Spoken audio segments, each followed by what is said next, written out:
சாமியும் இல்ல விரும்பி வந்தே உங்கள பொன்ன விட யாரும் இங்கே உருப்படியா தோணல நல்ல வாட்டமுள்ள ஆம்பள உன்ன மறக்க இவளுக்காகல வாரி கட்டி தோளில் அணைச்சு வச்சுக்குங்க வேற கேட்கல மாறி நீங்க போனீங்கன்னா மனசு இப்ப ஆறல தொட்டழக்க கூடாதா என்ன சூடி கொண்டா ஆகாதா பட்டு துணி மேலாக்கு அத தொட்டு இழுக்க கூடாதா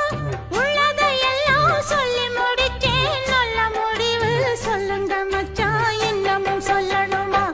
என்ன மானமுள்ள பொண்ணு